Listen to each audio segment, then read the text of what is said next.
Good morning दोस्तों, Vestige products lover channel में आपका स्वागत है। आज का वीडियो में मैं बताऊंगा वाटर प्यूरिफिकेशन का बेसिक प्रोसेस क्या क्या होता है, अर्थात वाटर को प्यूरिफाई करने के लिए क्या क्या टेक्नोलॉजी अवेलेबल है और पानी का टीडीएस क्या होता है, और साथ साथ मैं पूरा डिटेल में जानकारी दे दूंगा। आप अगर एक वाटर प्यूरिफायर खरीदने के लिए सोच रहे हैं तो आपको वेस्टिज शार्प वाटर प्यूरिफायर ही क्यों खरीदना चाहिए, 8 सबसे बड़ा रीजन। तो दोस्तों, ये सब जानकारी जानने के लिए वीडियो को आखिर तक देखते रहिए। दोस्तों, वाटर को प्यूरिफाई करने का जितना भी तरीका है वो सारे तरीका 3 तरीके के अंदर ही आता है। वो है number 1 ultra filtration, number 2 RO filtration और नंबर 3 अल्ट्रा वायलेट अर्थात UV filtration.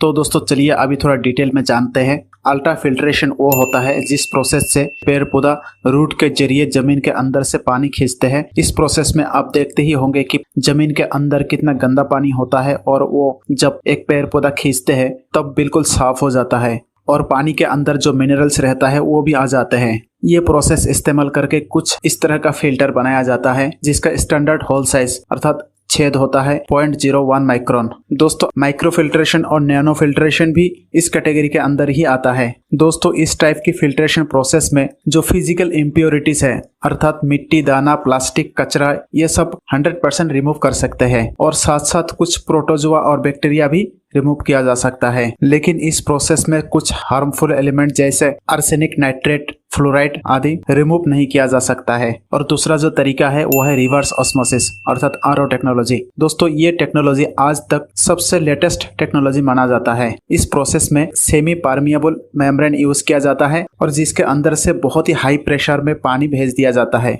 Reverse osmosis process में जो सेमी परमिएबल यूज किया जाता है उसका स्टैंडर्ड होल साइज है 0.0001 माइक्रोन अर्थात ये अल्ट्रा फिल्ट्रेशन प्रोसेस में जो छेद होता है उससे भी 100 टाइम्स अर्थात 100 गुना छोटा होता है। दोस्तों, इस प्रोसेस में पानी प्यूरिफाई होने के बाद जो पानी रह जाता है वो बिल्कुल पानी ही रह जाता है। उसमें ना तो कोई फिजिकल इम्प्योरिटीज रहता है ना तो कोई मिनरल्स रहता है। दोस्तों, आरओ टेक्नोलॉजी बनाया गया स्पेशली उन मेरिन्स के लिए जो समुद्र में जहाज जाते हैं, उनको पानी की कमी होते हैं और समुद्र का पानी प्यूरिफाई करने का यही एक तरीका है अर्थात सॉल्ट वाटर को फ्रेश वाटर बनाने के लिए ये टेक्नोलॉजी बनाया गया है। दोस्तों, तीसरा जो सबसे पॉपुलर वाटर प्यूरिफाई करने का तरीका है वो है यूवी टेक्नोलॉजी अर्थात अल्ट्रा वायलेट टेक्नोलॉजी। इस प्रोसेस में एक स्टेनलेस स्टील के चैम्बर होते हैं जिसके अंदर यूवी लाइट इस्तेमाल किया जाता है और यूवी लाइट जब पानी के ऊपर पड़ता है तब ओजोन प्रोड्यूस करता है। वो ओजोन वायरस, बैक्टीरिया और प्रोटोजोआ को बिल्कुल खत्म कर देते हैं। लेकिन दोस्तों, इस प्रोसेस में पानी के अंदर हार्मफुल मिनरल्स जैसे आर्सेनिक, नाइट्रेट, फ्लोराइड और फिजिकल इम्प्योरिटीज जो होते हैं उनको साफ नहीं कर पाता है। तो दोस्तों चलिए आप जानते हैं पानी के टीडीएस क्या होता है। दोस्तों, टीडीएस का मतलब है टोटल डिजोल्व सॉलिड अर्थात 1 लीटर पानी में कितना मिलीग्राम सॉलिड रहता है। ये सॉलिड किसी भी टाइप का हो सकता है, मिनरल्स भी हो सकता है, फिजिकल इम्प्योरिटीज भी हो सकता है, शुगर, नमक, मिनरल्स किसी भी फॉर्म में हो सकता है। दोस्तों, according to bureau of Indian standard BIS के अनुसार टीडीएस 500 ppm तक पीना चाहिए, उससे ऊपर के पानी पीने के लिए सेफ नहीं है। लेकिन दोस्तों, वर्ल्ड हेल्थ ऑर्गेनाइजेशन के माने तो पानी के मैक्सिमम टीडीएस 300 ppm तक होना चाहिए जो पीने के लिए सेफ है। चलिए दोस्त, अभी आगे बढ़ते हैं नेक्स्ट टॉपिक पर। आपको एक वेस्टिज के शार्प वाटर प्यूरिफायर क्यों खरीदना चाहिए। दोस्तों, अभी तक जो मैंने बताया ये आपको आगे का टॉपिक समझने के लिए बिल्कुल बताना जरूरी था। दोस्तों, अगर आप एक आरओ खरीदने के लिए सोच रहे हैं तो आपको वेस्टिज के शार्प वाटर प्यूरिफायर ही क्यों खरीदना चाहिए। रीजन नंबर 1, दोस्तों वेस्टिज शार्प वाटर प्यूरिफायर से जो पानी मिलता है उस पानी के साथ टीडीएस का कोई भी छेड़छाड़ नहीं किया जाता है अर्थात पानी के टीडीएस लेवल बिल्कुल 15-20 तक ही रहता है। टीडीएस एडजस्ट नहीं किया जाता है जिसके वजह से आपको हार्मफुल मिनरल्स जैसे आर्सेनिक, नाइट्रेट, फ्लोराइड आदि का डर बिल्कुल नहीं रहता है।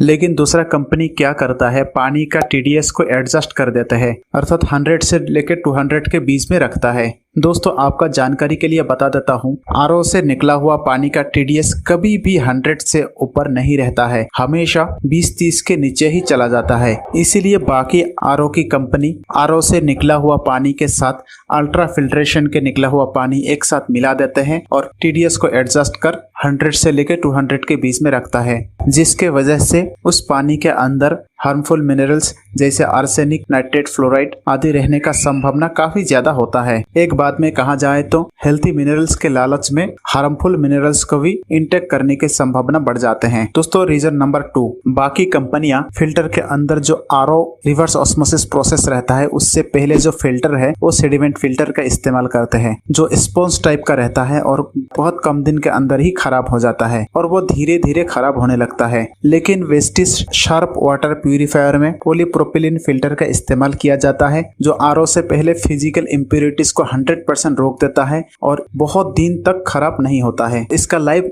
6 महीने तक होता है। दोस्तों रीजन नंबर 3, दोस्तों आप बहुत बार सुने होंगे कोई मार्केट में ऐसा बहुत सारे फिल्टर है जिसमें यूवी, यूएफ, आरओ, एमएफ, जिसके अंदर ये सारे टेक्नोलॉजी यूज किया जाता है। दोस्तों एक चीज मुझे बताइए, आरओ से निकला हुआ पानी को और कोई यूएफ अर्थात अल्ट्रा फिल्ट्रेशन की जरूरत है? यूएफ फिल्ट्रेशन प्रोसेस में जो छेद होता है वो 0.01 माइक्रोन होता है और आरओ के अंदर जो छेद होता है वो 0.0001 माइक्रोन होता है। अर्थात आरओ के अंदर जो छेद है वो 100 गुना छोटा होता है। तो आरओ से निकला हुआ पानी को अल्ट्रा फिल्ट्रेशन करने का मतलब लोगों को मूर्ख बनाना है। इसीलिए वेस्टिज शार्प वाटर प्यूरिफायर में सिर्फ 4 स्टेज यूज किया जाता है, जबकि बाकी कंपनियां 7-8 स्टेज तक बना देते हैं, जिसका कोई जरूरत नहीं है। रीजन नंबर 4, दूसरा कंपनी के वाटर प्यूरिफायर के सिस्टम के अंदर जो मटेरियल यूज किया जाता है, प्लास्टिक से लेके बहुत सारे मटेरियल यूज किया जाता है,